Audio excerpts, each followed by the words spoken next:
ஜென்ம குரு வனவாசம்னு சொல்றது ஒரு பழமொழி. அது மிதுன ராசிக்காரர்களுக்கு கண்டிப்பாக நடக்கிறதுக்கு 90% வாய்ப்புகள் இருக்கும். இப்போ மிதுன ராசிக்காரர்களுக்கு ஜென்மத்தில் குரு வருது அப்படிங்கிறது என்ன? ஒரு லக்னம்னு நம்ம சொல்லுவோம். பொதுவாக ஒரு லக்னத்துக்கு ஒரு அடையாளம் வச்சிருப்போம். சர லக்னம், ஸ்திர லக்னம், உபய லக்னம்னு சொல்லியிருப்போம். வில்லுலேருந்து புறப்படுற அம்பு மாதிரி உள்ளது வந்து சர லக்னம். பிடிச்ச வச்ச பிள்ளையார் மாதிரி இருக்கிறது ஸ்திர லக்னம். நான் வாங்கினதை இன்னொருத்தனுக்காவது கொடுத்துட்டு நான் உட்காந்துருப்பேன் அப்படின்னு சொல்றது உபய லக்னம்.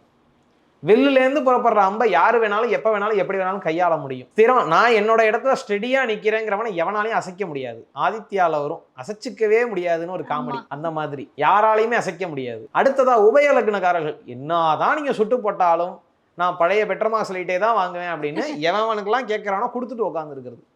அப்படி இருக்கிற மிதுன ராசிக்கு பாதகாதிபதினு சொல்லக்கூடியவர் குரு, பாதகத்தை செய்யக்கூடியவர். அவர் என்னன்னா, குரு நல்லா போடான்னு சொல்லுவாரு. இந்த பாய் ஐயோயோ இவன் நல்லா போக சொல்றானே, நான் எங்க போய் நல்லா போறது, நாளைக்கு நான் என் பொண்டாட்டிக்கு செஞ்சு கொடுக்கணும், அவன் என்னை காப்பாற்றுவா சோறு போடுவான்னு நம்பி தானே நான் உட்காந்துருக்கேன், இப்போ போய் நல்லா போகணும்னு சொல்றானே, நாளைக்கு அவருக்கு சோறு போட மாட்டாளே.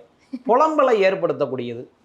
மனைவியினுடைய விஷயங்கள்ல பர்டிகுலரா புலம்பலை ஏற்படுத்தக்கூடியது. மனைவியை விட்டு கொடுக்க மாட்டாங்க, அதே சமயம் மனைவி சொல்ற எல்லாத்தையும் செய்யறதுக்கும் ரெடியா இருப்பாங்க, புலம்பிக்கிட்டே செய்வாங்க. அப்ப என்ன ஆகும்னா, ஒரு சின்ன கரசல் புரசலான ஒரு இல்லற வாழ்க்கை அப்படிங்கிறது அவங்களுக்குள்ள இருக்கும். விட்டு கொடுக்காம இருக்கிறது, ஃபைட்டிங் கப்புள்ஸ்ன்னு சொல்லுவோம்ல, அந்த மாதிரி எந்நேரம் சண்டை போடக்கூடிய ஆதர்சன தம்பதிகளாகவே இருப்பார்கள். ஒருவரை ஒருவர் விட்டு கொடுக்காத தம்பதிகளாகவும், உண்மைன்னு சொல்லி சரி ரைட்டு அப்படின்னு லெட் தெம் கோ அப்படிங்கிற மாதிரி அடுத்ததை நடத்தி போயிட்டே இருக்கிறதுக்காக ஏற்பாட்டு இப்படியே பார்த்துட்டு இருக்கக்கூடிய ராசிகளாக இருக்கும்.